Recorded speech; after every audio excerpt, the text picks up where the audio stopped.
Hello बच्चों, कैसे हैं आप लोग? सब कुछ ठीक ठाक? तो चले स्टार्ट करते हैं आइसोमरिज्म का लेक्चर 15 और सीखेंगे क्या? Optical isomer. ऑप्टिकल आइसोमर का ये लेक्चर 3 है। लास्ट क्लास में क्या सीखे थे हम लोग? एसिमेट्रिक कार्बन एटम का कैलकुलेशन। फिर क्या सिखाए थे? प्रोजेक्शन। और आज क्या सिखाएंगे आपको? Symmetry concept. सिमेट्री कॉन्सेप्ट क्यों? क्योंकि हमको ऑप्टिकल एक्टिविटी पहचानना है ना। तो चले स्टार्ट करते हैं हम लोग आइसोमरिज्म का लेक्चर 15 और ऑप्टिकल आइसोमर का लेक्चर 3। और सीखना क्या है हम लोग को आज? सिमेट्री। क्यों सीखना है सिमेट्री भाई? तो हम लोग जानना चाहते हैं कि कौन सा कंपाउंड ऑप्टिकल एक्टिव है। तो कंपाउंड ऑप्टिकल एक्टिव तब होगा जब मॉलिक्यूल्स कायरल होगा। कायरल कहने का मतलब कायरलिटी कंडीशन को फुलफिल करेगा। और इसी कंपाउंड को हम लोग कहते हैं ऑप्टिकल एक्टिव कंपाउंड। इनएक्टिव कौन होगा? तो जो एकायरल मॉलिक्यूल्स होंगे। एकायरल मॉलिक्यूल्स क्या कहलाएंगे? इनएक्टिव कंपाउंड, है ना। ये समझाए हैं आपको। कायरल क्या कहता था कि अगर एक कंपाउंड के दो मिरर इमेज हैं, जैसे मान लो हमारा दो हाथ, ये दो एक दूसरे के मिरर इमेज हैं और इस इमेज को एक दूसरे पर अगर हम इंपोज करें तो कंप्लीटली इंपोज हुआ ना। तो कायरल मॉलिक्यूल्स उसको कहते थे कि अगर कंपाउंड के मिरर इमेज आपस में नॉन सुपर इम्पॉसिबल होंगे तो उसको कहेंगे हम लोग कायरल मॉलिक्यूल्स, और सुपर इम्पॉसिबल हो जाएंगे तो एक कायरल मॉलिक्यूल्स। तो मिरर इमेज को बना के इंपोज करा के देखना है। जैसे हाथ क्या हुआ? नॉन सुपर इम्पॉसिबल, तो कैसा मॉलिक्यूल्स कहलाएगा? कायरल, है ना। पर हर एक मॉलिक्यूल्स का इस तरह से मिरर इमेज बनाकर चेक कर पाना डिफिकल्ट है। क्यों? क्योंकि मॉलिक्यूल्स तो 3D है ना। तो हमको एक ऐसा टेक्निक चाहिए जो आसानी से बता सके ये मॉलिक्यूल्स ऑप्टिकली एक्टिव है कि इनएक्टिव है। तो उसी कॉन्सेप्ट के कड़ी में कल सीख रहे थे एसिमेट्रिक कार्बन एटम, नहीं कायरल कार्बन एटम। उससे पता चलता था कि जिसके पास एक एसिमेट्रिक कार्बन एटम होता था वो मॉलिक्यूल्स ऑप्टिकली एक्टिव कहलाता था। फिर दिक्कत क्या था कि बहुत से ऐसे मॉलिक्यूल्स हैं जहां एसिमेट्रिकल कार्बन एटम नहीं है फिर भी वो ऑप्टिकली एक्टिव है ना। और बहुत से ऐसे मॉलिक्यूल्स हैं जहां पर दो या दो से अधिक एसिमेट्रिकल कार्बन एटम है फिर भी ऑप्टिकली इनएक्टिव है। तो वो एक बेस्ट तरीका नहीं था, पर हाँ वो कुछ हद तक डील कर रहा था। तो हमको एक बेस्ट टेक्निक चाहिए जिसके आधार पर हम लोग क्लासिफाई कर सके कि ये मॉलिक्यूल्स ऑप्टिकली एक्टिव है कि इनएक्टिव है। तो वो तरीका क्या होगा? Symmetry concept. क्या होगा? Symmetry concept. अब पूछा ये सर सिमेट्री कॉन्सेप्ट क्या है? तो सिमेट्री कॉन्सेप्ट के बारे में एक बार पहले भी सिखा चुके हैं। कहां? सॉलिड स्टेट में। सिमेट्री एलिमेंट समझिए।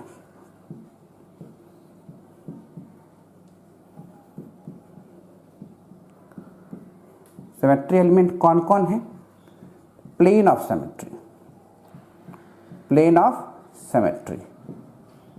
इसे प्लेन ऑफ रिफ्लेक्शन भी कहते हैं। POS सिग्मा से दिखाएंगे इसको। प्लेन ऑफ रिफ्लेक्शन भी कहते हैं। क्यों कहते हैं सब समझाएंगे आपको। फिर होगा सेंटर ऑफ सिमेट्री।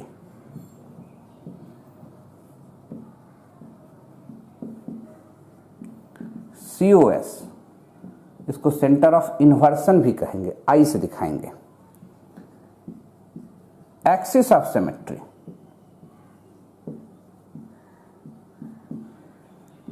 EOS इसको CN से दिखाएंगे। Improper symmetry, improper symmetry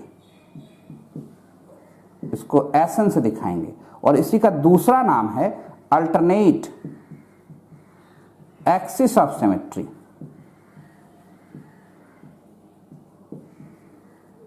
AAOS, है ना। सिमेट्री एक ऐसा कॉन्सेप्ट है जिसको अप्लाई करने से मॉलिक्यूल्स के ज्योमेट्री में कोई बदलाव नहीं आता है।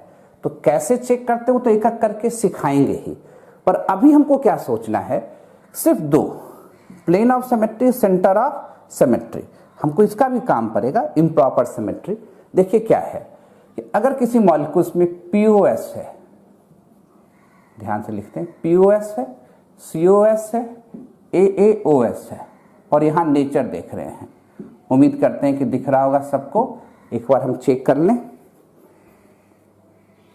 थोड़ा सा टर्न कर दे भाई।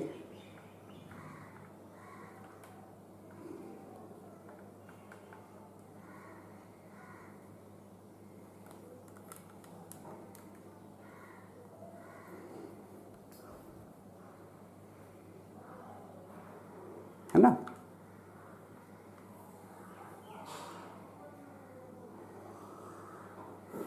क्लियर है, दिख रहा है सबको। अगर मान लो किसी में पीओएस है, सीओएस है और एओएस है, तो उसका नेचर एक कायरल होगा, ऑप्टिकली इनएक्टिव होगा। क्लियर। अगर किसी मॉलिक्यूल्स में पीओएस है, सीओएस नहीं है, फिर भी वहां अल्टरनेट एक्सिस ऑफ सिमेट्री होगा, वो भी मॉलिक्यूल्स ए कायरल होगा।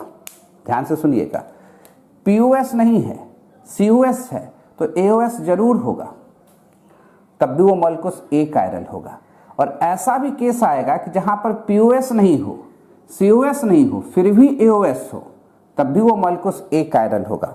पर ये जो कहानी है वो रेयरली होगा, रेयर पॉसिबल है ना। इसका एग्जांपल हम दिखाएंगे भी नहीं आपको। अगर तीनों नहीं है तब मॉलिक्यूल्स जाके कायरल होगा, ऑप्टिकल एक्टिव होगा।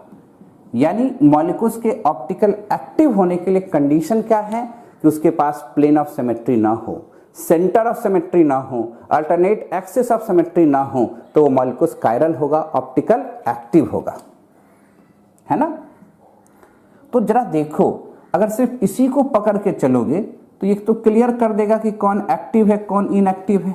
ये नहीं है तो कायरल एक्टिव है, ये प्रेजेंट है तो सभी इनएक्टिव है।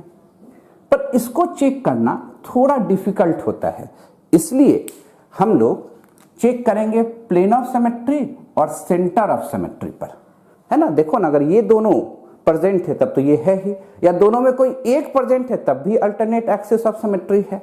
पर अल्टरनेट एक्सिस ऑफ सिमेट्री अकेले भी रह सकता है, पर उसके एग्जाम्पल रेयरली पॉसिबल हैं, जो हम दिखाएंगे भी नहीं।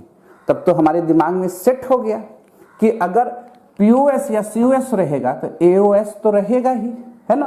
तो चेक क्या करना है हमको, पीओएस या सीओएस, यानी कहीं प्लेन ऑफ सिमेट्री है, कहीं सेंटर ऑफ सिमेट्री है, मॉलिक्यूल्स ऑप्टिकली इनएक्टिव है। यही तो देखना है हम लोग को, है ना। कोई दिक्कत वाली बात? तो आराम से अब दिमाग में रखेंगे कौन सा मॉलिक्यूल्स ऑप्टिकली एक्टिव होगा, तो जिसके पास प्लेन ऑफ सिमेट्री नहीं होगा, सेंटर ऑफ सिमेट्री नहीं होगा, या अल्टरनेट एक्सिस ऑफ सिमेट्री नहीं होगा। अगर ये एब्सेंस है कहीं पर तो आप समझ लीजिए मॉलिक्यूल्स ऑप्टिकली एक्टिव है, वो मॉलिक्यूल्स कायरल है और वो कायरलिटी कंडीशन को दिखा रहा है ना। आसान टेक्निक है, पहले नोट करें तब आगे की बात करें। लिख लिए। अब हम लोग एक एक करके सिमेट्री के बारे में सीखेंगे। प्लेन ऑफ सिमेट्री क्या है, सेंटर ऑफ सिमेट्री क्या है, एक्सिस ऑफ सिमेट्री क्या है ना। चलिए हम लोग स्टार्ट क्या करेंगे, हम लोग पहले प्लेन ऑफ सिमेट्री से।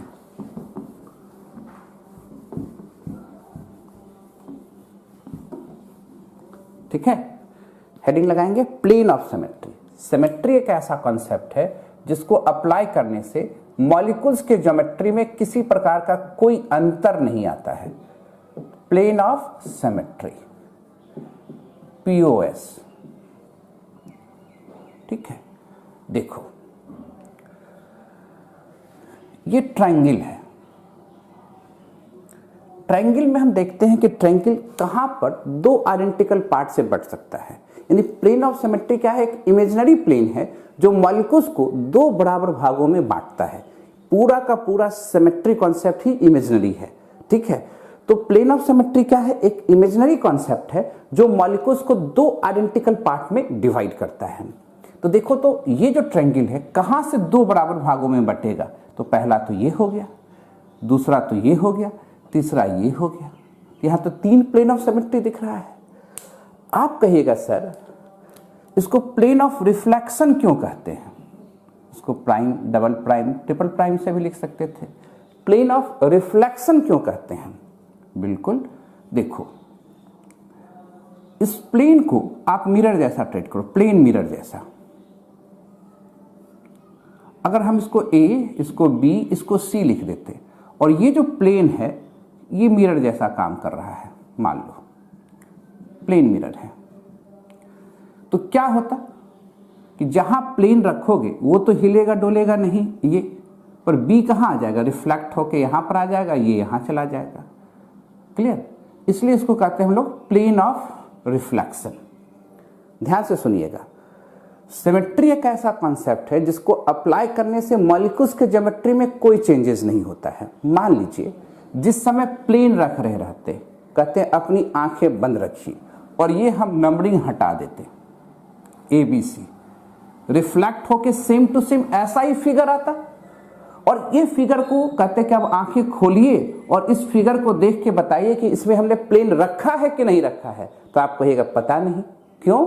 क्योंकि सिमेट्री एक ऐसा कॉन्सेप्ट है जिसको लगाने से मॉलिक्यूल्स की ज्योमेट्री में किसी प्रकार का कोई चेंजेस नहीं आता है, इसलिए इसे हम लोग प्लेन ऑफ सिमेट्री कह रहे हैं। और प्लेन ऑफ रिफ्लेक्शन भी कहेंगे, C इधर B इधर। और एक बार और प्लेन ऑफ रिफ्लेक्शन कर दें यहीं से, ध्यान से देखिएगा, अगर सेम पॉइंट से 2 बार प्लेन ऑफ रिफ्लेक्शन कर दें तो जहां से चले थे वहीं आ जाएंगे। तो एक बात तो दिमाग में सेट हुआ, जहां प्लेन रखते हैं वो पॉइंट में कुछ भी हिलडोल नहीं होता है ना?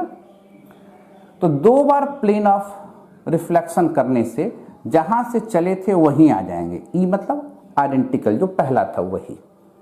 एक और इंपॉर्टेंट पॉइंट है, इसमें एक तरह का और प्लेन होता है जो एकदम नोट करके लिखना है। जब भी कोई प्लेनर मॉलिक्यूल्स हो, जब भी कोई प्लेनर मॉलिक्यूल्स हो, उसमें सदैव एक मॉलिक्यूलर प्लेन ऑफ सिमेट्री मौजूद होता है। मॉलिक्यूलर प्लेन ऑफ सिमेट्री मौजूद होता है जो मॉलिक्यूल्स के बीचों बीच जाता है। बोला सर नहीं समझे, जरा समझाइए। बोले बिल्कुल, ये देखो यही ट्रायंगल है, बॉल से मान लेते हैं, साइक्लोप्रोपेन टाइप का है। अभी आप प्लेन ऑफ सिमेट्री क्या देख रहे थे? यह एक, दूसरा और ये तीसरा देख रहे थे। हम जो चर्चा कर रहे हैं इसको आप ऐसे घुमाओ अपने तरफ, और जैसे आलू को बीचों बीच काटते उसी तरह इसको काटो। प्लेन है, ऐसे स्लाइस कट, बीच से कट कर दीजिए। अब ये वाला पार्ट इधर जाएगा रिफ्लेक्ट होके, ये वाला पार्ट इधर आएगा, पता चलेगा नहीं।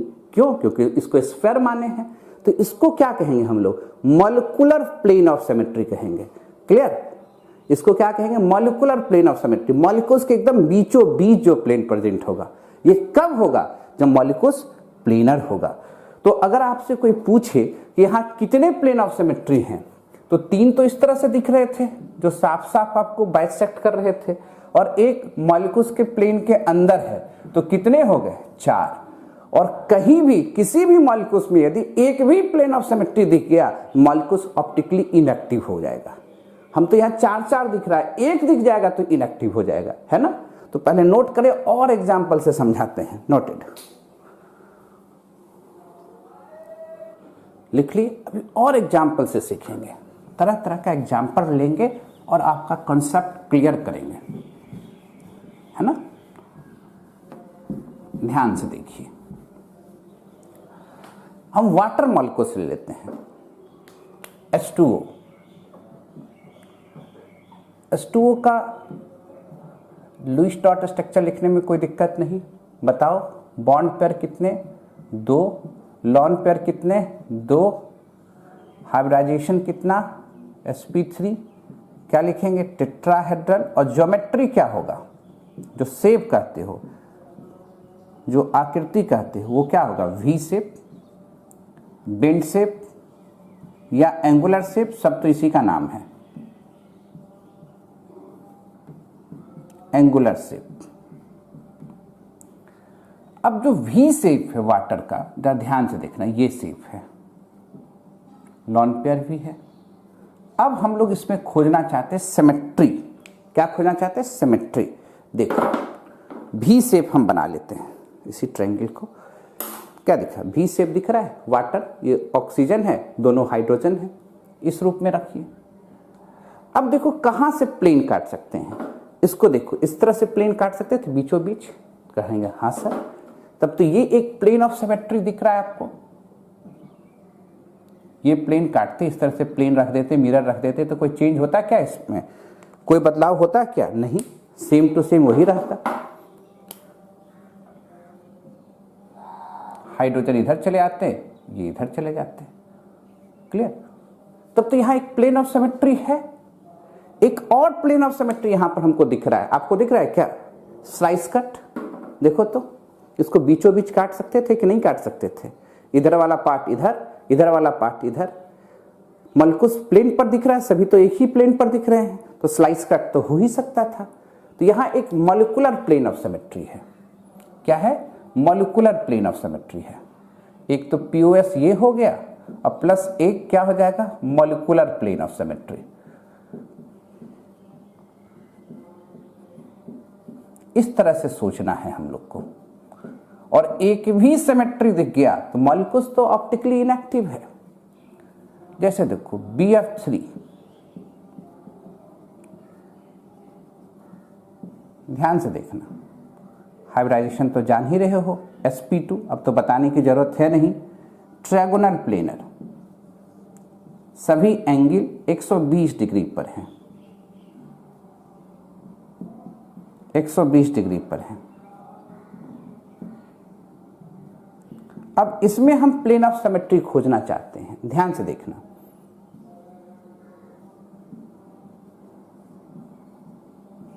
सब फ्लोरीन है, आइडेंटिकल है, तो क्या हम इस तरह से सोचें, यहां अगर प्लेन रखेंगे, ध्यान से देखना, तब तो फ्लोरीन फ्लोरीन एक दूसरे से रिफ्लेक्ट कर जाएगा, कुछ दिखेगा, अंतर दिखेगा क्या, नहीं। तब तो एक प्लेन ऑफ सिमेट्री हम ऐसे भी रख सकते थे, मॉलिक्यूल्स को दो बराबर भागों में बांट रहा है, फ्लोरीन फ्लोरीन इंटरचेंज करता तो पता चलता, बिल्कुल नहीं। क्या हम ऐसे भी तो काट सकते थे ना, ये दोनों चेंज करता तो पता चलता, बिल्कुल नहीं।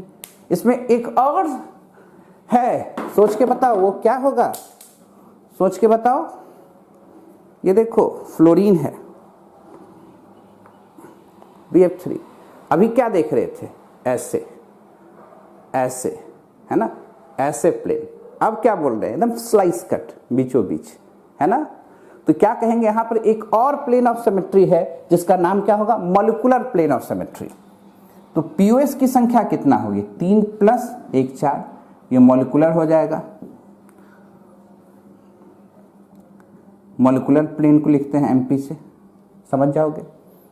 अच्छा देखो, इस पे थोड़ा सा ट्विस्ट करते हैं। मान लो एक फ्लोरीन रहने देते हैं, एक क्लोरीन कर देते हैं, 2 फ्लोरीन 1 क्लोरीन कर देते हैं।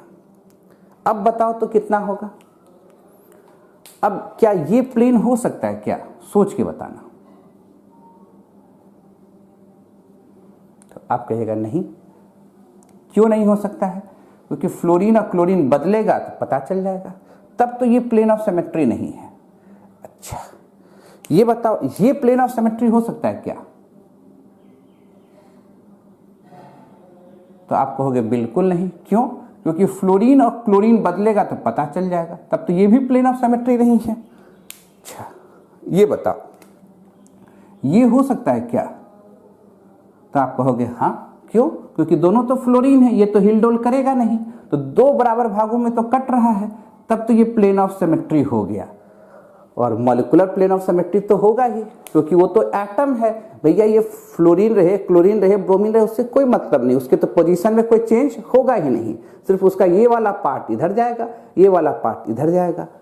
प्लेनर मॉलिक्यूल्स हुआ, एटम डिफरेंट भी है, तब भी मॉलिक्यूलर प्लेन ऑफ सिमेट्री होंगे। तो यहां क्या कहेंगे कि यहां पर जो हम लोग के पास है, एक हो गया प्लेन ऑफ सिमेट्री और एक मॉलिक्यूलर प्लेन ऑफ सिमेट्री है। क्लियर, डाउट है कहीं पर, एकदम आराम से देखते जाओ। अगर हम लोग सोचो ना, इसी में और देख ले कहां जगह है, वहां कोना में जगह और है हम लोग के पास। अगर हम लोग यहीं पर सबको अंतर कर देते, क्लोरीन, ब्रोमीन, फ्लोरीन कर देते हैं। सब दिख रहा होगा आपको, उम्मीद करते हैं। हाँ, अब पूछा कि क्या है, तो क्या ये प्लेन ऑफ सिमेट्री हो सकता है क्या? कहेंगे बिल्कुल नहीं। क्यों? ब्रोमीन और फ्लोरीन बदलेगा तो पता चल जाएगा। ये हो सकता है क्या? कहेंगे बिल्कुल नहीं, क्योंकि क्लोरीन और फ्लोरीन बदलेगा तो पता चल जाएगा। बोला सर ये हो सकता है क्या? कहेंगे बिल्कुल नहीं। क्यों? क्योंकि ब्रोमीन और क्लोरीन बदलेगा तो पता चल जाएगा। तब तो इस तरह से कोई भी प्लेन ऑफ सिमेट्री नहीं है, ना ये है, ना ये है, ना ये है, पर फिर भी इसमें एक मॉलिक्यूलर प्लेन ऑफ सिमेट्री होगा। तो पीओएस है वो भी क्या? सिर्फ मॉलिक्यूलर प्लेन ऑफ सिमेट्री। ये सब छोटा छोटा बात दिमाग में सेट रखना है, तब काम देगा, है ना। कोई लीनियर मॉलिक्यूल से इधर मिटावे, टिक किया होगा, आप लोग लिख लिए होंगे, उम्मीद करते हैं। नोट करो, मिटाते हैं इधर। लीनियर मॉलिक्यूल से मान लो कार्बन डाइऑक्साइड है, जिस तरह से ये लीनियर है, sp हाइब्रिडाइजेशन होता है तो लीनियर तो होगा ही। अब इसको दो आइडेंटिकल पार्ट में तो काट ही सकती है। कैसे? तो एक कहोगे आप ये और एक कहोगे ये, दो तो आपको दिख रहा है। पर कोई भी लीनियर मॉलिक्यूल्स में इनफिनाइट प्लेन ऑफ सिमेट्री होते हैं। लीनियर मॉलिक्यूल्स में क्या होगा? Infinite plane of symmetry. अब आप कहिएगा सर अब ये क्या किए आप, इनफिनाइट प्लेन ऑफ सिमेट्री कैसे होगा? तो इसमें infinite molecular plane of symmetry होता है। कैसे? जरा सोचना। ये लीनियर मॉलिक्यूल्स था, इसको तो दो बराबर भाग में ऐसे काट दिए, ऐसे काट दिए। पर बताओ हम क्या हम इसको ऐसे नहीं काट सकते थे? इसको एक डिग्री से नहीं काट सकते थे? हर एक जगह से तो कट जाता है। एक पॉइंट से जब इन्फिनाइट लाइन जा सकता है तो स्फीयर है, इन्फिनाइट जगहों से इसको दो आइडेंटिकल पार्ट में क्या कर सकते हैं? काट सकते हैं, है ना। इसलिए लीनियर मॉलिक्यूल्स में इन्फिनाइट प्लेन ऑफ सिमेट्री होता है। दो से काम नहीं चलेगा, बहुत भी देख सकते हैं, है ना। तो हमको तो खोजना सिर्फ एक है भैया, सिर्फ खोजना क्या है? एक है। अगर ऐसा रहता है, COS सेंटर ऑफ सिमेट्री नहीं लिख रहे हैं, इसी में एक तरफ ऑक्सीजन एक तरफ सल्फर, तब तो ये नहीं होगा प्लेन ऑफ सिमेट्री, क्योंकि एक तरफ सल्फर है एक तरफ ऑक्सीजन है, फिर भी इसके पास प्लेन ऑफ सिमेट्री है। कौन सा? मॉलिक्यूलर प्लेन ऑफ सिमेट्री है। बात समझ रहे हो ना? ऐसे काम करेंगे। क्लियर? सर और थोड़ा डीप में बताइए। बोले बिल्कुल बताएंगे। नोट कर लिए इधर, इधर देखते जाओ। और थोड़ा सा हम लोग डीपली सीखें।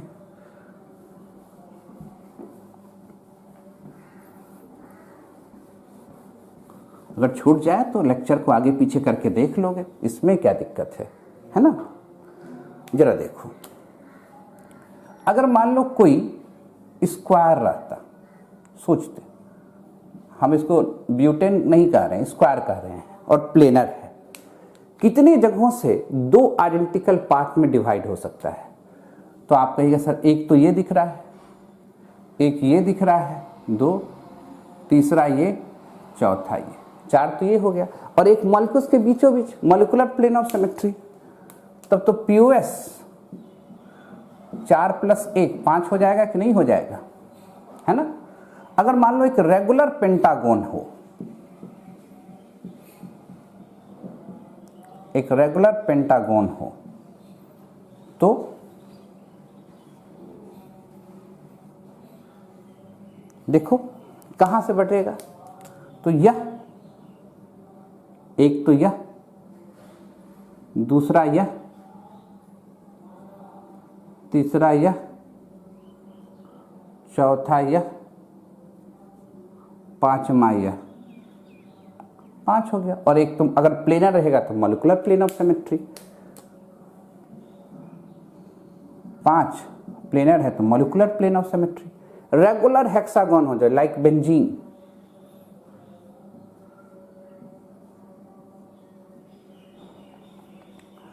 कितने जगहों में बटेगा? देखो 1 2 2 3 4 5 6 और एक मॉलिक्यूलर प्लेन ऑफ सिमेट्री हो जाएगा 6 ऐसे और एक मॉलिक्यूलर हो जाएगा 7। POS 6 plus 1 7। क्लियर? डाउट हो रहा है तो बताने का है, कहीं दिक्कत है तो वो भी समझाने का है। समझ रहे हैं बात को, कैसे कैसे हम लोग को सोचते चलना है। डाउट हो तो बोलिएगा। क्लियर है? ट्रायंगल देख लिए, लीनियर देख लिए, कॉन्सेप्ट देखने में कहीं दिक्कत, किसी भी तरह का कोई परेशानी है तो बोलना है। पहले नोट करें तब आगे की बात करें। लिख लिए? चले, अब प्लेन ऑफ सिमेट्री तो समझ में आने लगा आप लोग को कि प्लेन ऑफ सिमेट्री क्या है। एक इमेजिनरी प्लेन है जहां से मॉलिक्यूल्स 2 बराबर भागों में विभक्त हो जाता है, डाइवर्ट हो जाता है, डिवाइडेड हो जाता है ना। प्लेन ऑफ सिमेट्री समझ में आ गया। अब हम लोग को सीखना है सेंटर ऑफ सिमेट्री। क्या सीखेंगे? Centre of symmetry.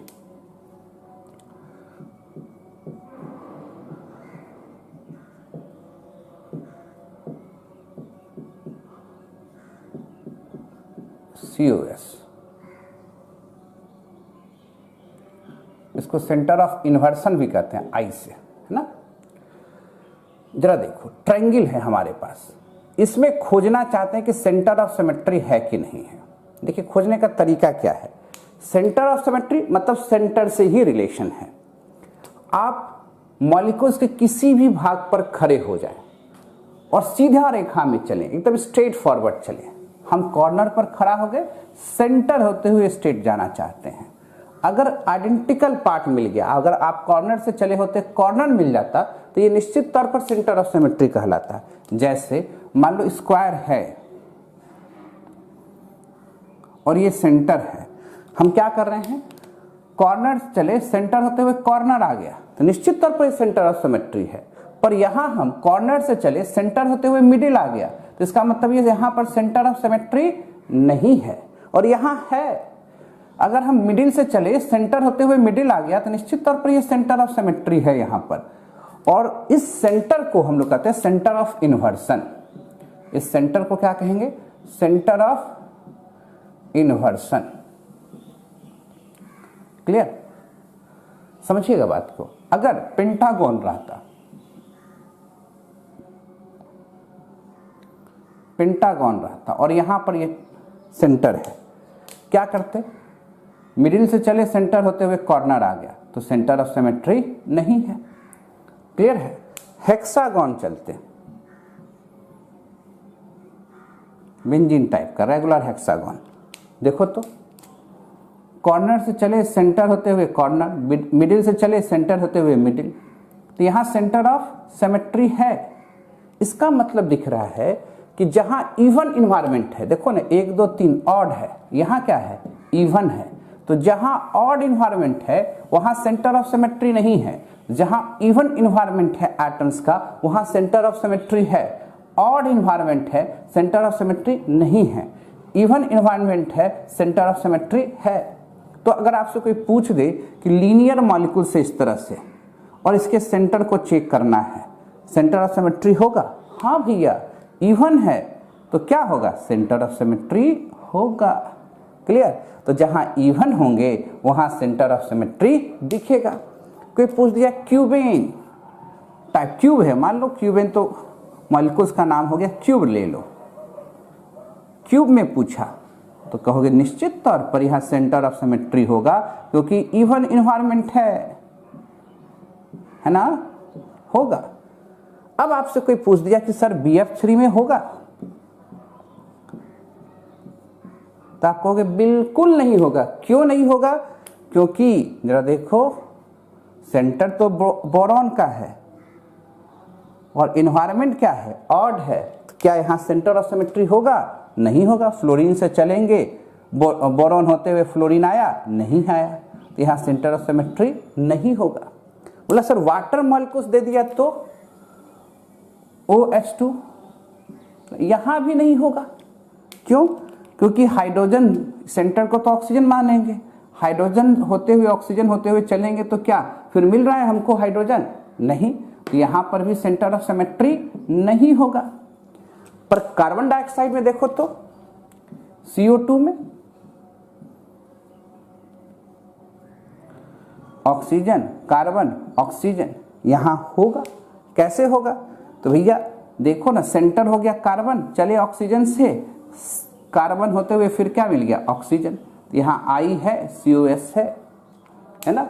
पर पूछा अगर इसमें बताइए COS में COS है कि नहीं, है ना, COS में COS है कि नहीं है?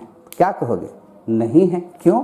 सल्फर होके कार्बन सेंटर होके जाते तो क्या मिल जाता? ऑक्सीजन।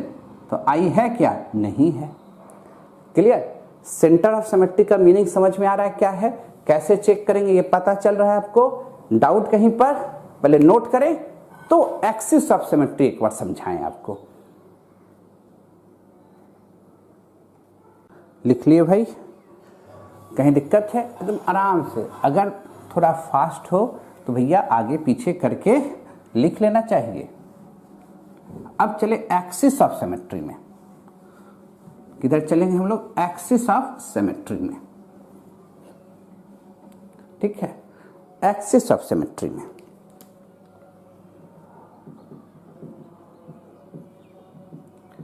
एक्सिस ऑफ सिमेट्री जरूरत हमको पड़ेगा कहां पर? अल्टरनेट एक्सिस ऑफ सिमेट्री समझाने में। ऐसे डायरेक्ट एक्सिस ऑफ सिमेट्री का कोई यूज अभी नहीं है ना। तो पूछा एक्सिस ऑफ सिमेट्री है क्या? एक इमेजिनरी एक्सिस है जिसके अबाउट मॉलिक्यूल्स का रोटेशन करने से मॉलिक्यूल्स की ज्योमेट्री में कोई अंतर नहीं आएगा। जैसे देखो ये ट्रायंगल है और इक्वेटोरल ट्रायंगल है, सभी पार्ट यहां से बराबर है, सबका एंगल कितना है? 120 डिग्री है। हम कह क्या रहे हैं कि आप ऐसे एक्सिस रखिए, इस सेंटर पर आपके तरफ एक्सिस होना चाहिए और यहां इसको रोटेट कीजिए। कितना डिग्री से? 120। सभी तो पॉइंट बराबर हैं, 120। अगर यहां हम लिख दें A, यहां लिख दें B, यहां लिख दें C, जब रोटेट करेंगे तो होगा क्या? A चला जाएगा B पर, B चला जाएगा C पर और C चला जाएगा A पर। यही ना होगा? 120 डिग्री से रोटेशन किया तो क्या हो गया? यहां C, यहां A, यहां B। क्लियर? फिर आप 120 डिग्री से रोटेट कीजिए। वो तो आगे की बात है, पहले आप समझिए जो कहना चाहते हैं। जिस समय रोटेशन हम करेंगे उस समय कहेंगे अपनी आंखें बंद रखिए और ये नंबरिंग हम हटा देते ABC का और आपसे पूछते आंख बंद रखें और रोटेट हम कर लिए, नया मॉलिक्यूल्स हमको ये मिल गया। अब कहते हैं आंखें खोलिए और इस मॉलिक्यूल्स को देखिए और बताइए क्या हम इसमें रोटेशन किए हैं कि नहीं किए हैं। तो आप कहिएगा सर पता नहीं। क्यों? क्योंकि सिमेट्री एक ऐसा कॉन्सेप्ट है जिसको अप्लाई करने से मॉलिक्यूल्स की ज्योमेट्री में किसी प्रकार का कोई बदलाव नहीं होता है, सेम टू सेम तो वही रहा। इसलिए इसको कहा जाएगा एक्सिस ऑफ सिमेट्री। इस एक्सिस को क्या कहेंगे? Axis of symmetry. और खास डिग्री से रोटेट करेंगे तभी एक्सिस ऑफ सिमेट्री मिल रहा है। वो खास डिग्री क्या है? तो आप कहिएगा सर 120 डिग्री। वो क्या है? 120 डिग्री। अगर फिर 120 डिग्री से यहीं पर एक्सिस रख के रोटेट करते तो क्या होता? C यहां आ जाता। याद करो। क्लियर? नीचे कर देते हैं यहां पर B, C, A। 120 डिग्री से रोटेट किए। अगर फिर 120 डिग्री से रोटेट करते तो क्या हो जाता? जरा देखो तो, जहां से चले थे, ध्यान दो तो भैया, जहां से चले थे B कहां? C पर, C कहां? A पर, A कहां? B पर। वहीं आ जाएंगे कि नहीं? तो जहां से चले थे वही आ जाएंगे। एक्सिस ऑफ सिमेट्री को कैसे दिखाते थे? CN से। ध्यान से देखना, CN कहने का मतलब होता था 2π/n और C1 कहने का मतलब होता था रोटेशन 2π मतलब 360 डिग्री। C2 मतलब 2π/2 180 डिग्री। C3 का मतलब 2π/3 120 डिग्री। C4 का मतलब 2π/4 90 डिग्री, C5 का मतलब 2π/5 क्या हो जाएगा 72 डिग्री, C6 का मतलब 2π/6 60 डिग्री। याद है ना। एक बात और सिखाए थे आपको कि अगर कभी Cn लिखा हुआ है और Cn प्लस लिखा हुआ है और Cn माइनस लिखा हुआ है तो इसका मतलब ही सीखोगे। और ये भी बात सिखाए थे कि Cn ऐसे लिखा हुआ है, Cn ऐसे लिखा हुआ है, इसका भी मतलब सीखोगे। तो ऊपर वाले का मतलब होता था क्लॉकवाइज, ऊपर वाले का मतलब होता था, दिख जाएगा यहाँ पर, क्लॉकवाइज, और नीचे का मतलब होता था एंटी क्लॉकवाइज। क्लियर। और एक बात और सिखाए थे, जैसे 120 डिग्री है तो ये तो C3 है। कोई ऑपरेशन Cn है उसको उतना बार ही ऑपरेट कर दोगे तो जहां से चले होगे वहीं आ जाएंगे, आइडेंटिकल हो जाएंगे। देखो ना, C3 को 3 बार ऑपरेट किए तो जहां से चले थे वहीं आके रुक गए। रुके कि नहीं रुके? तो इस एक्सिस को क्या कहेंगे? एक्सिस ऑफ सिमेट्री, C3 को। क्लियर है? डाउट हो रहा है तो बताइए। अब आप कहिएगा सर हम कैसे समझेंगे कि कहां पर C1 है, कहां पर C2 है, कहां पर C3 होगा?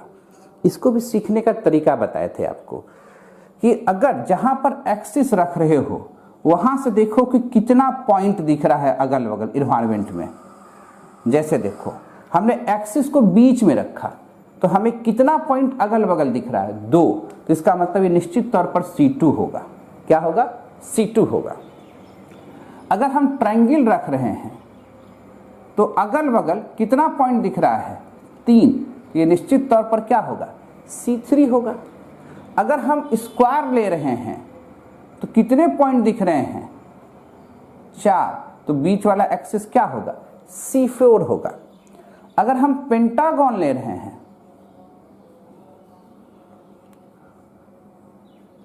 तो इन्वायरमेंट में कितने लोग दिख रहे हैं सेंटर के अराउंड?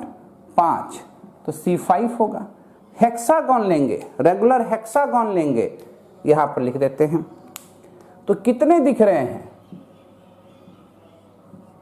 बेंजीन टाइप का तो 6, C6 होगा। क्लियर है? तो कैसे चूज करते ये बात तो समझ में आ रहा है।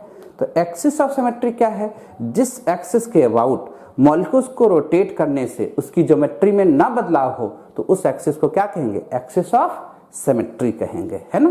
पहले नोट करें तो थोड़ी सी बात और बताना है इसमें। नोटेड।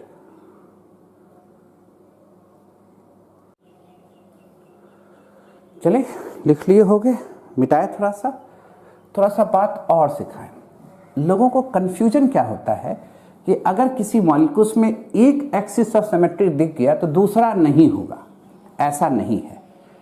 किसी एक मॉलिक्यूल्स में एक से ज्यादा एक्सिस ऑफ सिमेट्री हो सकते हैं। किसी मॉलिक्यूल्स में एक से ज्यादा एक्सिस ऑफ सिमेट्री हो सकते हैं। जैसे ये ट्रायंगल लो, ध्यान से थोड़ा फिगर अच्छा बनाए। ये ट्रायंगल लिए, अभी हम लोग एक्सिस कैसे रख रहे थे? सेंटर पर ऐसे खड़ा कर रहे थे आपके तरफ, वो तो एक्सिस था ही। अब हम क्या कर रहे हैं? ये ए बी सी में एक्सिस ऐसे रख रहे हैं बोर्ड पर ही। तो जहां एक्सिस टच करेगा, जहां से जाएगा, उसमें हिलडोल नहीं होगा, वो अपने ही पॉइंट पर रोटेट करेगा। अब देखो क्या पॉइंट बचा? इसका 2 ही पॉइंट बचे। तो अगर इसको हम रोटेट कर दें C2 से, C2 इन्वायरमेंट मतलब 180 डिग्री से, ठीक है, तो क्या होगा? A वहीं रहेगा, A में कोई हिलडोल नहीं होगा, B यहां आएगा, C यहां जाएगा। फिर वही काम कर सकते थे कि भैया जिस समय हम एक्सिस रख के रोटेट करते, आंखें बंद रखते, लेवल को हटा देते और आपसे पूछते रोटेशन के बाद कि रोटेशन हुआ है कि नहीं हुआ है, तो आप क्या कहते? पता नहीं। क्यों? क्योंकि एक्सिस ऑफ सिमेट्री एक ऐसा कॉन्सेप्ट है जिसको अप्लाई करने से मॉलिक्यूल्स की ज्योमेट्री में किसी प्रकार का कोई चेंजेस नहीं होता है। क्लियर है ना। इसलिए अब C2 को अगर 2 बार करेंगे तो जहां थे वहीं चले आना चाहिए। देखो होगा उसी प्लेस से 2 बार रोटेट करो, जहां थे वहीं आ जाएंगे। देखो आना ही आना है, ये हो जाएगा C, ये हो जाएगा B, ये हो जाएगा A। सेम है कि नहीं है? क्लियर? तो C2 ऑपरेशन 2 टाइम्स होगा, तो जहां से चले थे वहीं आके रुक जाएंगे, ऑपरेटेड 2 टाइम्स। क्लियर? अच्छा, ये बात तो समझ में आ गया। अब कितना इसमें C2 है ये कैसे खोजेंगे? खोजने का भी तरीका आसान है। अगर कोई बड़ा एक्सिस C3 क्या है, C2 पर परपेंडिकुलर है, C3 ऐसे है देखो, और C2 बोर्ड पर है, तो दोनों क्या होंगे? परपेंडिकुलर है। कोई बड़ा एक्सिस किसी छोटा एक्सिस पर परपेंडिकुलर हो तो C3 जितना ये नंबर होगा उतना ही C2 दिखना चाहिए। एक तरीका बता दिया आपको खोजने का, है ना? ऐसे तो खोज खोज के देख सकते थे हम लोग। तो एक तो ये C2 दिख रहा है, तो दूसरा तो आप कहोगे सर ये भी तो C2 हो जाएगा, कहेंगे बिल्कुल। तीसरा ये भी तो C2 हो जाएगा, हम कहेंगे एकदम बिल्कुल, समझ गए ना कैसे खोजना है। अच्छा, ये बताओ, जैसे लीनियर मॉलिक्यूल्स था, ये C2 है, ये A है, ये B है, 2 बार ऑपरेट करोगे तो यहीं आ जाएंगे।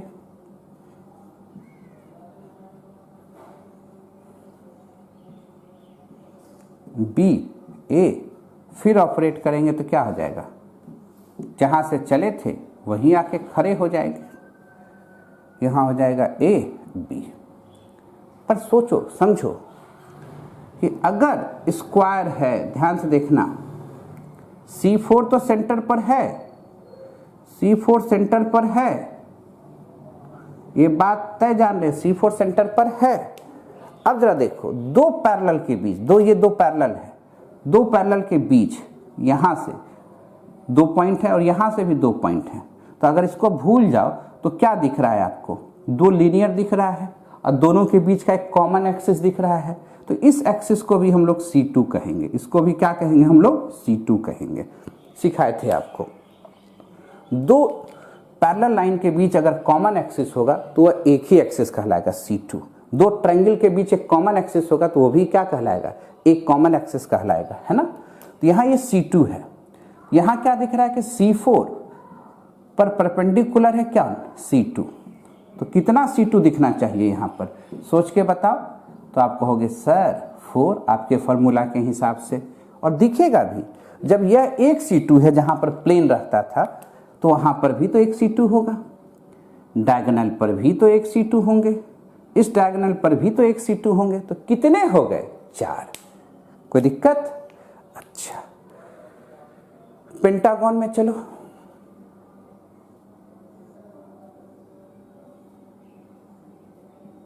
पेंटागन में चलो, है ना? सेंटर पर तो है ऐसे, ये दोनों चेंज करेगा, ये दोनों चेंज करेगा, ये तो C2 हो जाएगा। जहां पर एक्सिस रखा गया वो हिलडोल नहीं करेगा, बताया था ना? तो क्या हो गया? C5 परपेंडिकुलर है C2 पर, C5 तो आगे की ओर है, यहां पर इस सेंटर से आगे की ओर है। तब कितने हो जाएंगे? 5 C2 हो जाएंगे। कितने C2 हो जाएंगे? 5। क्लियर? तो यह हो गया 1 2 3 4 5। क्लियर? उसी तरह हेक्सागोन में भी देख सकते थे। पहले लिख रहे हो, आराम से लिखते चलो, कहीं दिक्कत है तो बताना भी है ना? मिटाते भी चलें। कैसे हम लोग को एक्सिस ऑफ सिमेट्री चूज करना, ये बात समझ में आ गया।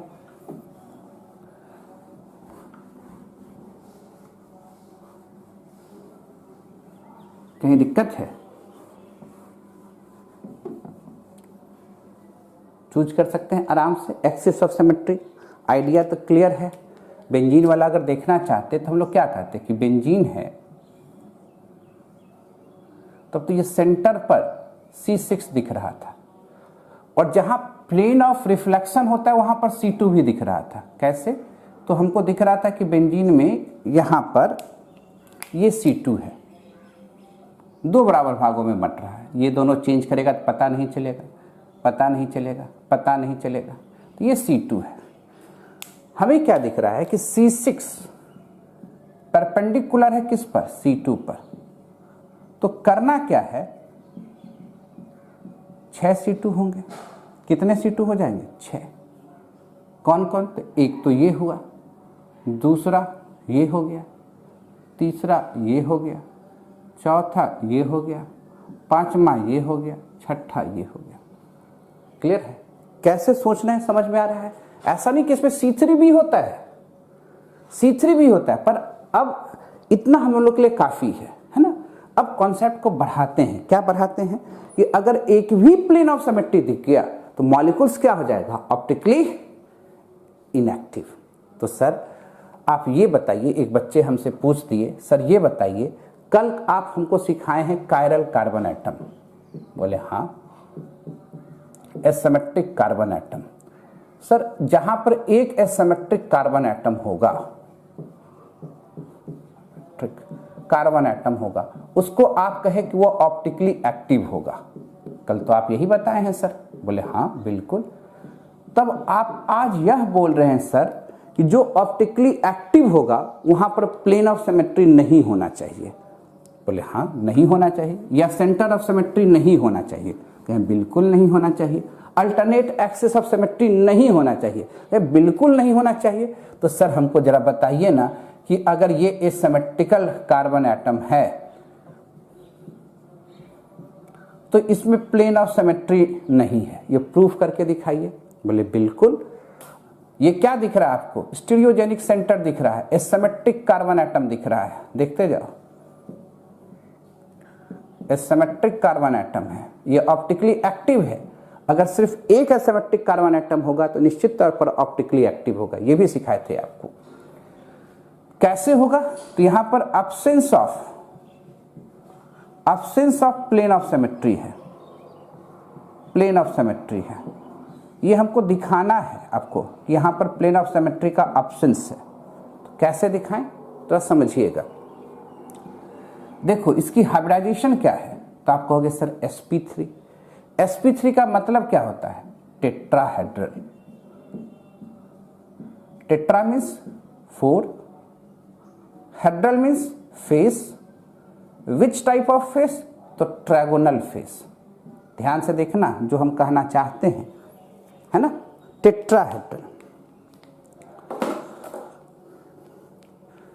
टेट्राहेड्रल बनाने का तरीका, V फॉर विक्ट्री, यही करना है ऑर्गेनिक केमिस्ट्री में, पूरे केमिस्ट्री में। V फॉर विक्ट्री, 2 V बना दो, दिस इज कॉल्ड टेट्राहेड्रल, है ना। 3D पिक्चर है, अगर बोर्ड पर ले जाएंगे तो जाएगा नहीं, तो प्रोजेक्शन की जरूरत होगी। अब यहां पर हमको प्लेन रखना है, जरा समझना ध्यान से। कहां प्लेन रखना है, ये सेंटर है कार्बन, यहां मान लो कौन है, क्लोरीन ब्रोमीन, ये ब्रोमीन क्लोरीन है, ये हाइड्रोजन और मिथाइल है। चारों अलग अलग हैं, चारों का कलर अलग अलग है ना। अब ऐसे प्लेन रख रहे हो बीच से, तुम जहां प्लेन रखोगे वो तो हिलडोल नहीं करेगा, हिलडोल नहीं किया, रेड वाला और ग्रीन वाला। ब्लैक और ब्लू चेंज करेगा तो पता चलेगा, कहेगा जी सर क्यों नहीं पता चलेगा, तब तो ये प्लेन ऑफ सिमेट्री हुआ नहीं हुआ। सर दूसरे एंगल से रखिए, बोले आप ऐसे रखो, पेन को कहाँ रखो, प्लेन को ब्लू और ब्लैक पर ही प्लेन को रखो। कहां से निकल गया, इसके बीच से। तो अगर रेड और ग्रीन बदलेगा तो पता चलेगा, जी सर पता चल जाएगा, तब तो ये भी प्लेन ऑफ सिमेट्री नहीं हुआ, है ना। अगर प्लेन को आप ब्लू और ग्रीन से पास कराते ऐसे और इसके बीच से निकाल देते, तब तो रेड और ब्लैक भी बदलेगा तो पता चलेगा, कहीं बिल्कुल नहीं पता चलेगा, है ना। तो कहीं से भी प्लेन रखते तो यहां प्लेन ऑफ सिमेट्री नहीं दिखता। क्लियर समझ रहे बात को।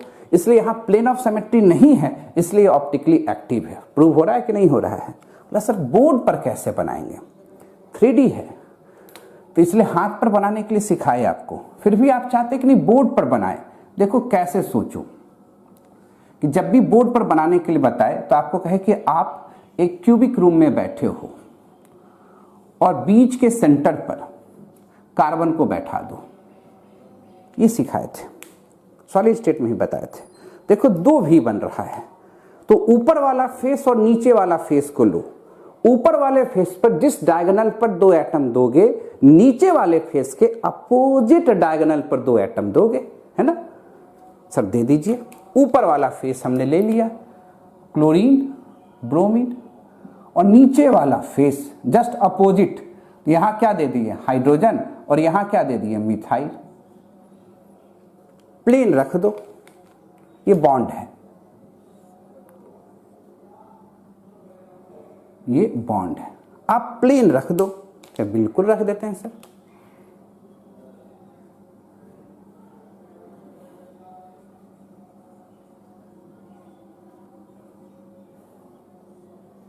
ये प्लेन रख दी तो क्लोरीन ब्रोमीन बदलेगा तो पता चल जाएगा, कहेंगे आराम से पता चल जाएगा, है ना। इसलिए यहां ये POS है, कहेंगे बिल्कुल नहीं है, प्लेन ऑफ सिमेट्री नहीं है, इसलिए ये ऑप्टिकली एक्टिव है। सेंटर ऑफ सिमेट्री होने का बात ही नहीं है, क्योंकि क्लोरीन से डायरेक्ट यहां क्लोरीन होना चाहिए। तो टेट्राहेड्रल में तो कभी सेंटर ऑफ सिमेट्री खोजेंगे ही नहीं, ये सब की पॉइंट बना लोगे। टेट्राहेड्रल में कभी भी इस तरह का टेट्राहेड्रल बना रहे हैं, टेट्राहेड्रल में नो COS। क्यों? क्योंकि अगर हम इस क्लोरीन से चलते तो हमको यहां पर एटम होना चाहिए था, है यहां पर एटम नहीं है, एटम ही नहीं है, तो सोचेंगे कैसे। बोला ठीक है सर। अच्छा ये बताइए सर एक बात और। बोले पूछो बाबू। सर अगर यहां पर 2 क्लोरीन हो जाता तब तो इसको हम लोग कहते हैं एसिमेट्रिक कार्बन एटम नहीं है, एक कायरल मॉलिक्यूल्स है कल के हिसाब से। बोले हाँ आज के भी हिसाब से यह है। तब तो सर इसके पास प्लेन ऑफ सिमेट्री या सेंटर ऑफ सिमेट्री होना चाहिए। देखो बाबू, अगर ये टेट्राहेड्रल है तब तो कभी भी सेंटर ऑफ सिमेट्री तो सोचोगे ही नहीं, पाप लगेगा। हाँ प्लेन ऑफ सिमेट्री खोजो, प्लेन ऑफ सिमेट्री दिखना चाहिए। अगर ये एक कायरल मॉलिक्यूल है तो निश्चित तौर पर इसके पास प्लेन ऑफ सिमेट्री होगा। सर दिखा दीजिए। बोले बिल्कुल समझा देते हैं और दिखा भी देते हैं। देखो 2 सेम एटम है तो हमने 2 ब्लैक पेन ले लिया, क्लोरीन क्लोरीन, एक हाइड्रोजन है और एक मिथाइल ग्रुप है बाबू, है ना। ये टेट्राहेड्रल है, 2 भी बना दिया। कैसे बनाते हैं, हाथ पर बना सकते हो। तो हम क्या करेंगे, बीच में एक प्लेन रखेंगे। ऐसे जब प्लेन रखे, ब्लू पर गया ग्रीन पर गया तो ये ब्लैक ब्लैक चेंज करेगा तो पता चलेगा ना, पता नहीं चलेगा। इसलिए ये क्या हो जाएगा, एक कायरल मॉलिक्यूल्स, यहां प्लेन ऑफ सिमेट्री दिख रहा है और जहां प्लेन ऑफ सिमेट्री दिखेगा मॉलिक्यूल्स ऑप्टिकली इनएक्टिव हो जाएगा। तो यहां POS है, प्लेन ऑफ सिमेट्री दिख रहा है, क्या कहेंगे POS है, प्रेजेंट है, इसलिए ये ऑप्टिकली इनएक्टिव है। तो POS ज्यादा बढ़िया कॉन्सेप्ट है, सिमेट्री एक बड़ा कॉन्सेप्ट है। यानी जहां पर हमारे पास एसिमेट्रिक कार्बन एटम दिख रहा है उसमें भी हम लगा के देखेंगे, देखिएगा ना तो पता चलेगा कितना अच्छा कॉन्सेप्ट हम लोग सीख रहे हैं सिमेट्री का। क्लियर है। अब एक एक करके एग्जाम्पल सीखेंगे, तो पहले एक बार नोट कर लो। तो एग्जाम लिख लिए, आगे चला जाए। एकदम ध्यान से देखो, अब प्रैक्टिस करने का समय आ गया है। जितना ज्यादा प्रैक्टिस करेंगे समझ में आएगा। अल्टरनेट एक्सेस ऑफ सिमेट्री अभी नहीं बताए हैं, आगे हम यूज करेंगे उसका, उसको भी क्लियर करेंगे। पहले इस पर तो कॉन्सेप्ट क्लियर कर लें, है ना। एक भी प्लेन ऑफ सिमेट्री दिखा मॉलिक्यूल्स ऑप्टिकली इनएक्टिव हो जाएगा।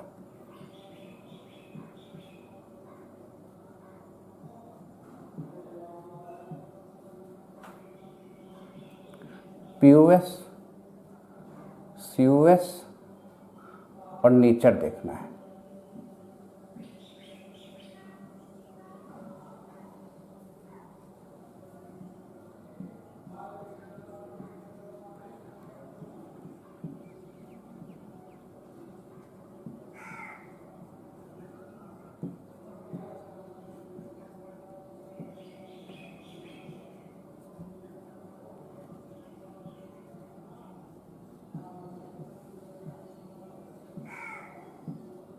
उम्मीद करते हैं सब दिखता होगा चारों मॉलिक्यूल्स। हाँ अब चेक करना है हम लोग को, ये A है, ये B है, ये C है, ये D है। एक एक करके एक्सप्लेन करेंगे। एल्कीन है, एल्कीन का तो हाइब्रिडाइजेशन जानते हो, तो आप कहोगे सर इसका हाइब्रिडाइजेशन sp2 का मतलब ट्रायगोनल प्लेन है, TP इसमें तो कोई दिक्कत नहीं। अब जरा देखो यहां पर हम स्ट्रक्चर बना देते हैं।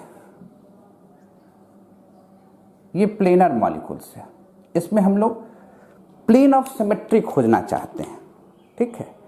तब तो एक प्लेन ऑफ सिमेट्री साफ साफ आपको दिख रहा है, यह दो आइडेंटिकल पार्ट में यहां से मॉलिक्यूल्स टूट जाएगा, टूटेगा ना।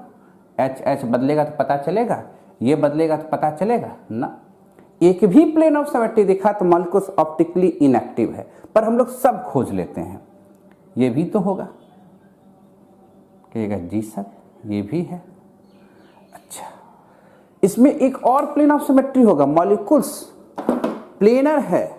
अभी आप खोज कैसे रहे हो, ये खोज कैसे रहे हो, ये हम क्या कर रहे हैं, इसको ऐसे करो, स्लाइस कट, जैसे आलू काटते हो बीचों बीच कट कर दो। प्लेनर मॉलिक्यूल से, प्लेनर में तो हमेशा एक मॉलिक्यूलर प्लेन ऑफ सिमेट्री दिखेगा ही, क्लियर है ना कैसे दिखेगा। तो अब यहां एक मॉलिक्यूलर प्लेन ऑफ सिमेट्री भी आपको दिख रहा है। तो दो ऐसे दिख रहा था, एक मॉलिक्यूलर, तो तीन हो गया। एक भी दिखेगा तो इनएक्टिव है, यहां तो आपको तीन तीन दिखने लगा। सेंटर ऑफ सिमेट्री खोजो, देखो यहां हाइड्रोजन है और यहां हाइड्रोजन है, इसका ये सेंटर है। हाइड्रोजन से चले सेंटर होते हुए हाइड्रोजन, हाइड्रोजन से चले सेंटर होते हुए हाइड्रोजन, हर एक एंगल से ऐसा दिखना चाहिए। तब तो यहां सेंटर ऑफ सिमेट्री भी दिख रहा है, एक सेंटर ऑफ सिमेट्री एक ही होगा हमेशा। तो मॉलिक्यूल्स क्या कहला जाएगा, एक कायरल। मॉलिक्यूल्स क्या कहला जाएगा, ऑप्टिकली इनएक्टिव। क्लियर, डाउट है कहीं पर। अब आते हैं सेकेंड में। सेकेंड में भी तो इसी तरह का हाइब्रिडाइजेशन है, sp2 sp2 नीचे बना देते हैं, ऊपर तब तक नोट करोगे।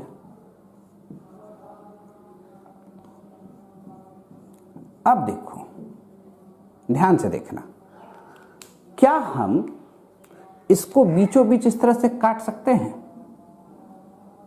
ना, भूल के भी ना। CH3H बदलेगा तो पता चल जाएगा ना आपको, तब तो ये प्लेन ऑफ सिमेट्री नहीं है। तो क्या सर हम ऐसे इसको काट सकते हैं,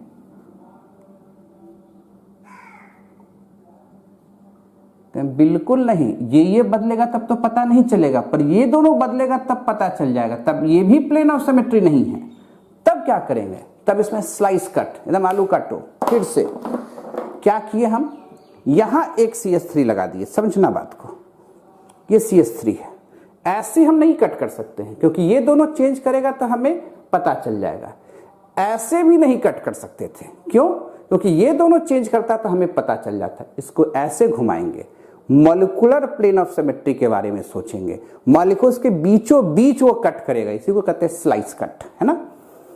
तो अब ये बताओ, मॉलिक्यूलर प्लेन ऑफ सिमेट्री है, इसमें एक ही प्लेन ऑफ सिमेट्री है, और जहां एक भी प्लेन ऑफ सिमेट्री दिखा, मॉलिक्यूल्स क्या हो जाएगा, ऑप्टिकली इनएक्टिव। अच्छा सर सेंटर ऑफ सिमेट्री, तो आपको लगेगा कि सेंटर तो ये है, हम यहां से चले सेंटर होते हुए यहां आ गए, तब तो सेम मिल रहा है। पर सेंटर ऑफ सिमेट्री में हर एंगल से देखना पड़ता है।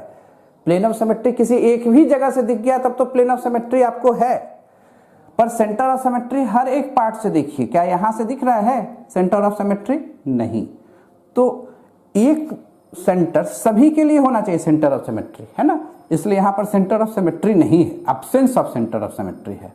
क्योंकि एक प्लेन ऑफ सिमेट्री है, इसलिए मॉलिक्यूल्स क्या है, कायरल है, ऑप्टिकली इनएक्टिव है।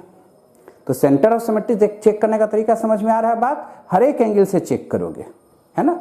ये नहीं कि इधर से मिल गया तो सेंटर ऑफ सिमेट्री है, इधर से भी मिलना चाहिए था, ठीक है। अब आए इसमें, ये पोजीशन क्या है, सिस है, नीचे वाला पोजीशन क्या है, ट्रांस है। ये सब तो नाम आप सीख चुके हैं आप लोग। मिटावे इसको, देखो मिटाते हैं, आराम से दिखेगा, देखते चलो, देखते चलो, लिखते चलो, समझते चलो, बताते चलो, है ना। ये CH3 है, ये H है, ये H है। अब ये कट सकता है, क्यों, क्योंकि CH3 बदलेगा तो पता चलेगा नहीं। अच्छा एक बात और बताए थे आपको कि जब भी हम लोग प्लेन रखते हैं तो यहां पर जितना भी ग्रुप ऑफ एटम है ये जो ग्रुप ऑफ एटम्स है इसको स्फीयर माना जाता है। कब तक स्फीयर मानते हैं कि जब तक कोई एसिमेट्रिकल कार्बन एटम यहाँ ना आ जाए, कितना बड़ा भी ग्रुप क्यों ना हो उसको स्फीयर ही मानिएगा। पर यदि ये एसिमेट्रिकल कार्बन एटम हो जाएगा तब कहानी ट्विस्ट होगा श्रीमान। तो इसलिए अभी तो एसिमेट्रिकल कार्बन एटम नहीं है, स्फीयर मान के चलो। क्लियर? कंफ्यूजन हो सकता था, सर ये तो बड़ा ग्रुप है इसको क्या करेंगे, तो इसको स्फीयर मान के चलो। तब तो ये एक प्लेन ऑफ सिमेट्री है। क्या हम इसको बीचों बीच भी काट सकते हैं क्या इस तरह से? कहेंगे ना ना ना ना। पूछा क्यों ना? क्योंकि CH3H बदलेगा तो क्या हो जाएगा, पता चल जाएगा, इसलिए प्लेन ऑफ सिमेट्री नहीं है। तो एक तो ऐसे दिख रहा है, एक तो और दिखेगा, सोच के बताओ वो क्या दिखेगा। क्योंकि मॉलिक्यूल्स प्लेनर है और प्लेनर मॉलिक्यूल्स में हमेशा एक स्लाइस कट होता है। स्लाइस कट किसको कहते हैं? ध्यान से देखना, ये स्लाइस कट है ना, बीचों बीच मॉलिक्यूलर प्लेन ऑफ सिमेट्री। तो यहां दो प्लेन ऑफ सिमेट्री है, एक तो आपको दिखा, तो इसमें हमको दो दिख रहा है, 1 + 1। सेंटर ऑफ सिमेट्री खोजने की कोशिश करो। ये CH3 है, ये सेंटर से H मिला, कहीं मिलेगा क्या? नहीं। दूसरे पेन से कर देते हैं, नहीं तो बॉन्ड दिखेगा आपको। ग्रीन वाले पेन से कर देते हैं। ये सेंटर ऑफ सिमेट्री है? नहीं, क्योंकि CH3 सेंटर, फिर क्या मिला? H। अगर CH3 रहता तब तो बात बनती। CH3 सेंटर, फिर क्या मिल गया? H। अगर यहाँ CH3 रहता तब तो बात बनती। तब तो यहाँ सेंटर ऑफ सिमेट्री नहीं है, पर प्लेन ऑफ सिमेट्री होने के चलते मॉलिक्यूल्स यहाँ पर एक कायरल कहला रहा है, ऑप्टिकली एक्टिव मॉलिक्यूल्स कहला रहा है। क्लियर? नेक्स्ट की ओर बढ़े। अब ये ट्रांसफॉर्म है, ध्यान से देखते चलो, हर एंगल से सीखना है हम लोग को। नोट कर लिया होगा, है ना? अगर छूट जाए तो वीडियो को आगे पीछे करके देख लेना चाहिए। ट्रांस वाला फॉर्म देखो, CH3 H, CH3 H, sorry यहां H है और यहां CH3 है। अब देखो, क्या इसको हम ऐसे कट कर सकते हैं? तो आप कहोगे बिल्कुल नहीं। क्या हम इसको ऐसे कट कर सकते हैं? तो आप कहोगे बिल्कुल नहीं, क्योंकि CH3 बदलेगा तो आपको पता चल जाएगा, CH3H बदलेगा तो पता चल जाएगा, इधर CH3H बदलता तो पता चल जाता। तब तो ये प्लेन ऑफ सिमेट्री नहीं है। तो इसके पास सिर्फ एक मॉलिक्यूलर प्लेन ऑफ सिमेट्री हो सकता है। क्यों? मॉलिक्यूल्स तो प्लेनर है और प्लेनर मॉलिक्यूल्स में सदैव एक मॉलिक्यूलर प्लेन ऑफ सिमेट्री होता है। ये ट्रांसफॉर्म है, इसको ऐसे घुमा देंगे और स्लाइस कट कर देंगे। क्लियर? तो यहाँ पर एक मॉलिक्यूलर प्लेन ऑफ सिमेट्री है, ये हम लोग कह सकते हैं। तो यहाँ पर एक मॉलिक्यूलर प्लेन ऑफ सिमेट्री सिर्फ है एक, वो भी क्या? Molecular plane of symmetry. Molecular plane of symmetry धीरे धीरे दिमाग में सेट होता चला जाएगा हम क्या कह रहे हैं। सेंटर ऑफ सिमेट्री है कि नहीं है? देखो, ये CH3 है, ये सेंटर है, CH3 से सेंटर, फिर CH3, ये H है, H से सेंटर, तो सेंटर ऑफ सिमेट्री भी है। तो जहां दोनों हो जाए तो मॉलिक्यूल्स एक कायरल हो जाएंगे। कहीं दिक्कत? कैसे सोचते हैं समझ में आ रहा है? कुछ और एग्जाम्पल लेंगे, पहले नोट तो करें।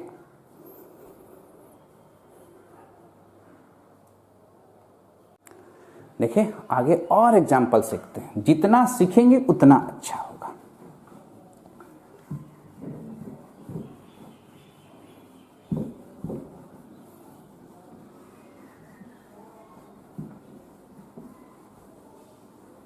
ठीक है, देखो यहां लो साइक्लोप्रोपेन, एक बार बी में लो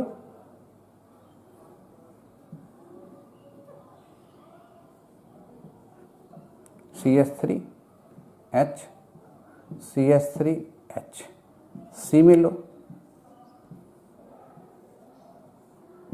CH3H, CH3H, डी में लो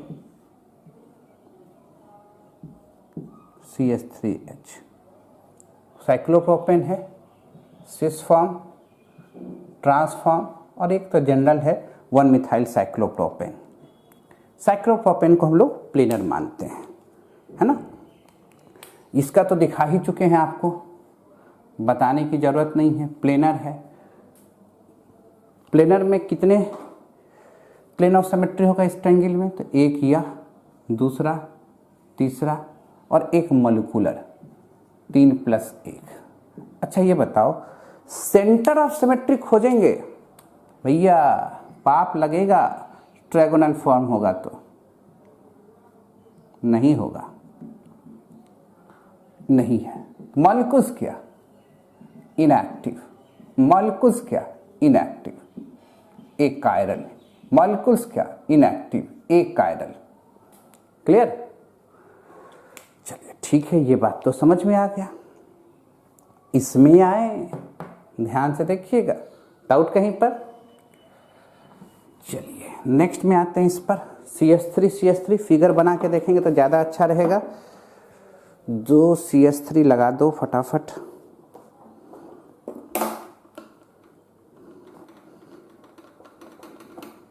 H लगाइए।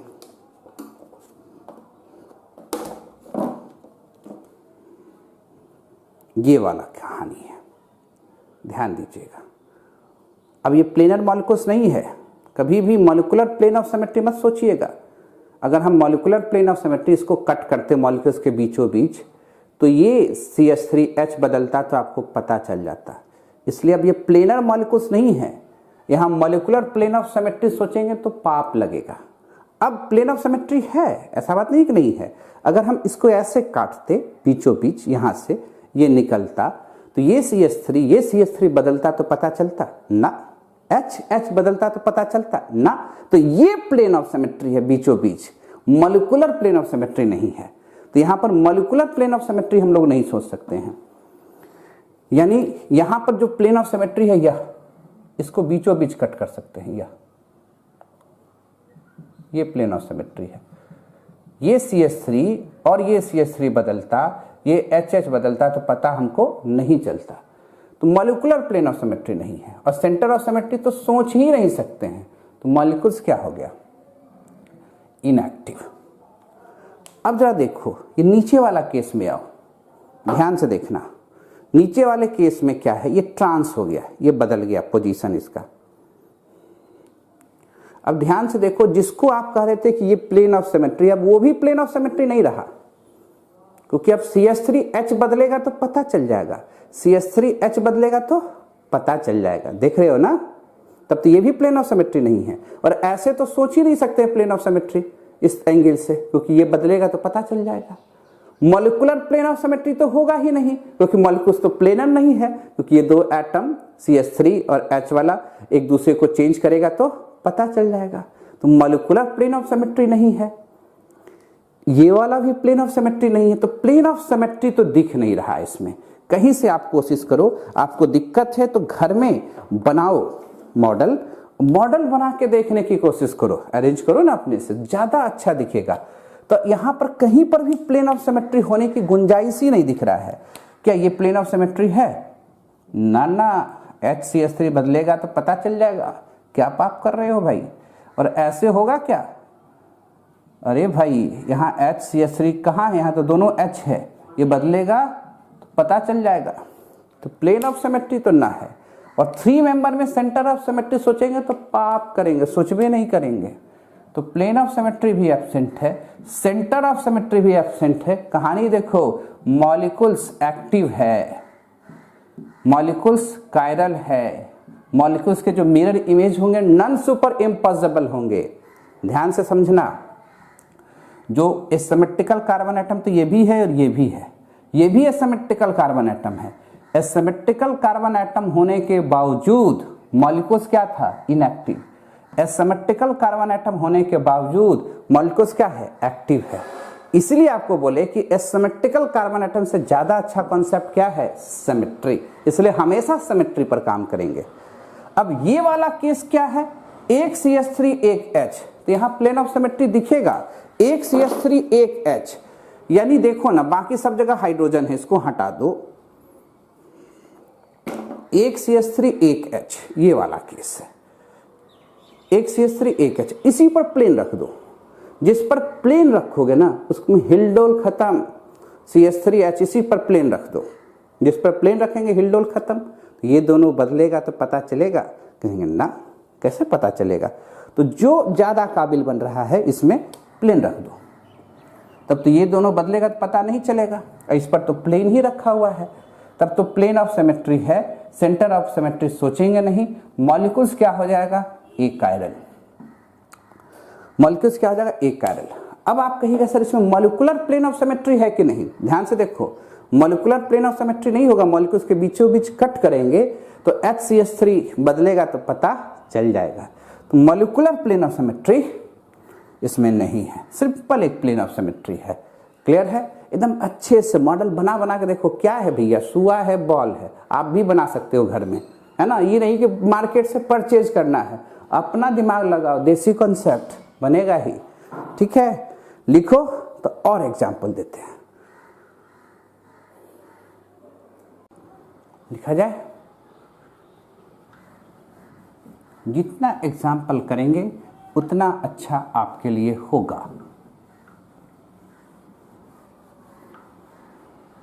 अभी खूब प्रैक्टिस कराएंगे।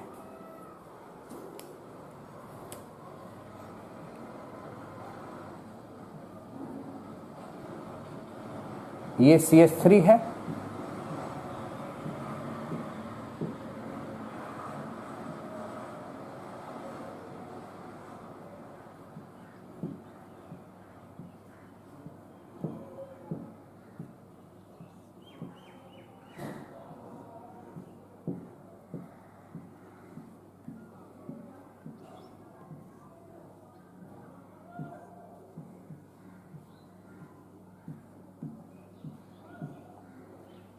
ये A है, ये B है, ये C है, ये D है। अब सोचो कहाँ क्या है, दिख रहा होगा नीचे वाला भी सबको, हाँ दिख रहा है, ये H है।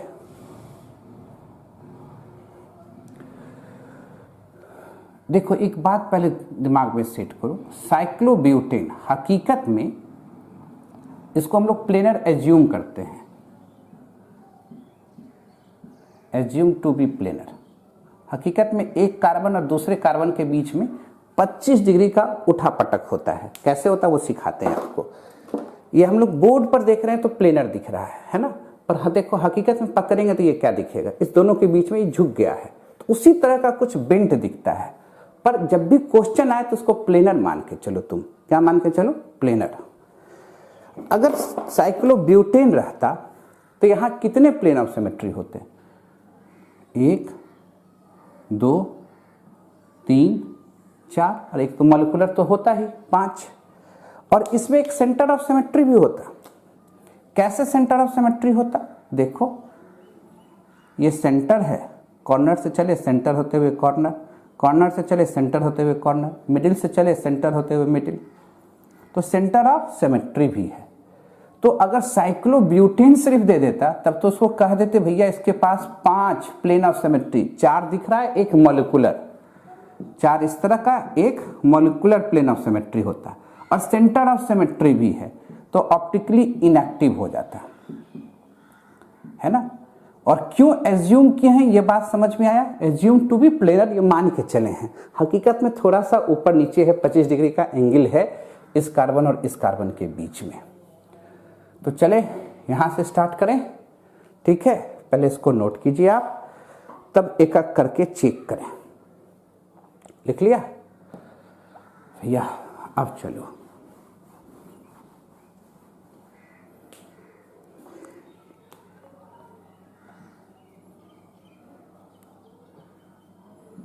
CH3H CH3H। एक तो हमको साफ साफ ये दिख रहा है प्लेन ऑफ सिमेट्री, इसको बीच में रख लीजिए।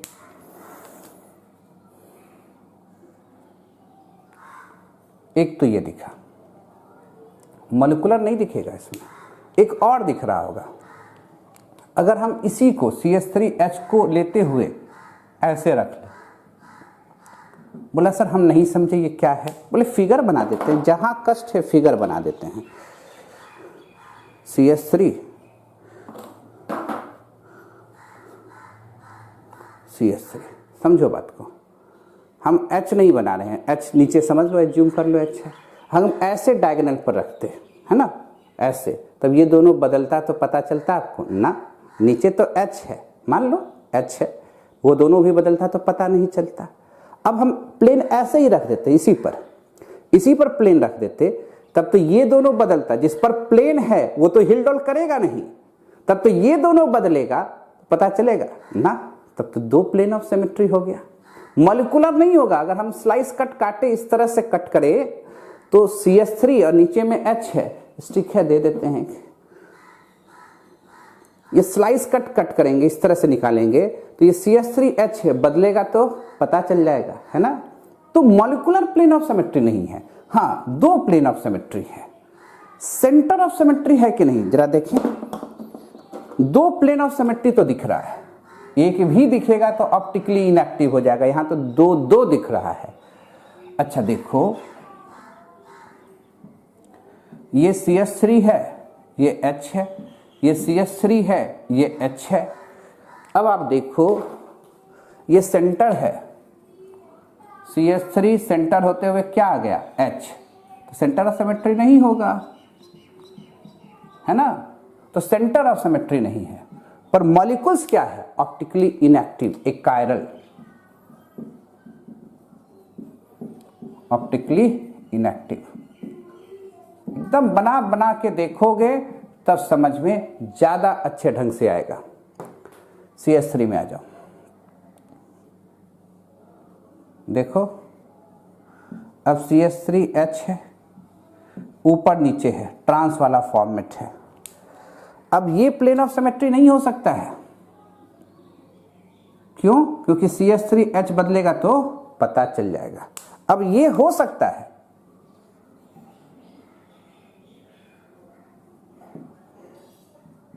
CH3H HCH3, ये हो सकता है, क्यों, कैसे होगा, ये करके दिखा देते हैं एक बार। ये प्लेन ऑफ सिमेट्री है, ये नहीं है, सर करके दिखाइए। बिल्कुल, क्यों आप घबरा रहे हैं,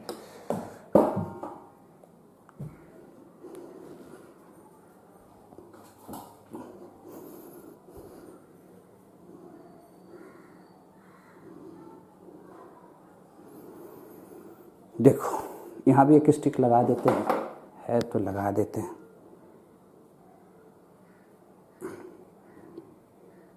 देखो इसी पर रख दो प्लेन, इसी पर प्लेन रख दो।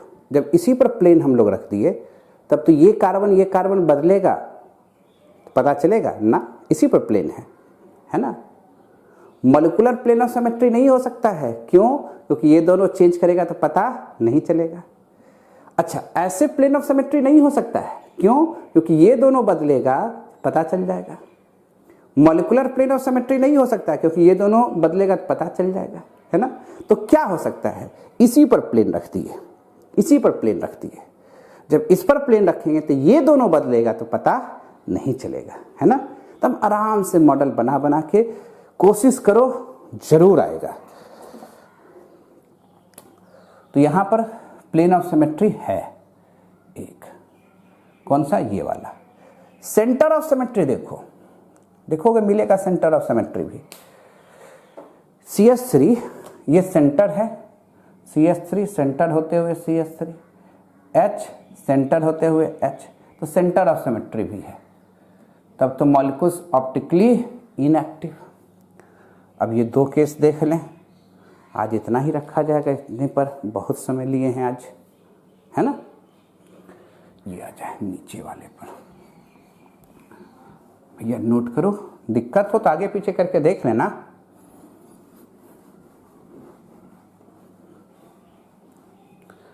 हम इसलिए मॉलिक्यूल्स का मॉडल बना बना के सिखाते हैं कि दिमाग में एकदम सेट हो जाए, यही कॉन्सेप्ट है।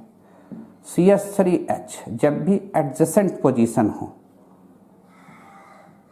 अब यहां प्लेन ऑफ सिमेट्री होगा, पक्का होना है।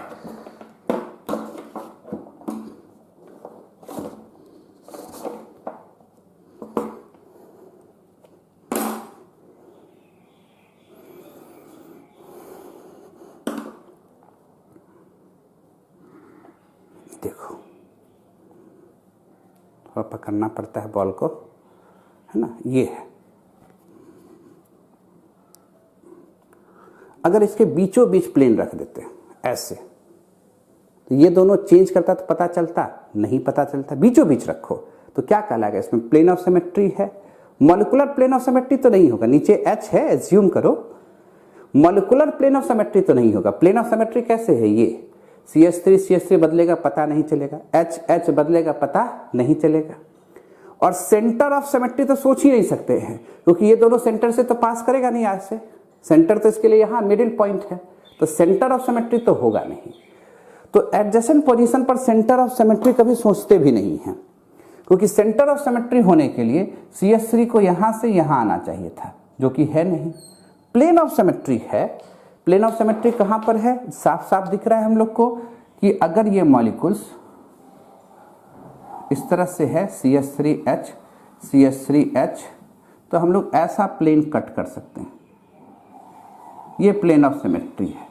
तो यहाँ एक प्लेन ऑफ सिमेट्री दिख रहा है इस मॉलिक्यूल्स के लिए, सेंटर ऑफ सिमेट्री नहीं दिख रहा है, इसलिए मॉलिक्यूल्स क्या हो गया, ऑप्टिकली इनएक्टिव।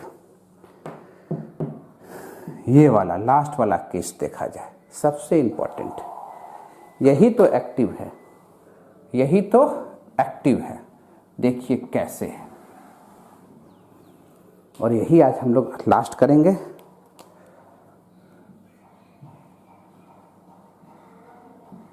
ये H CH3 CH3H, अब ये भी प्लेन ऑफ सिमेट्री नहीं रहा।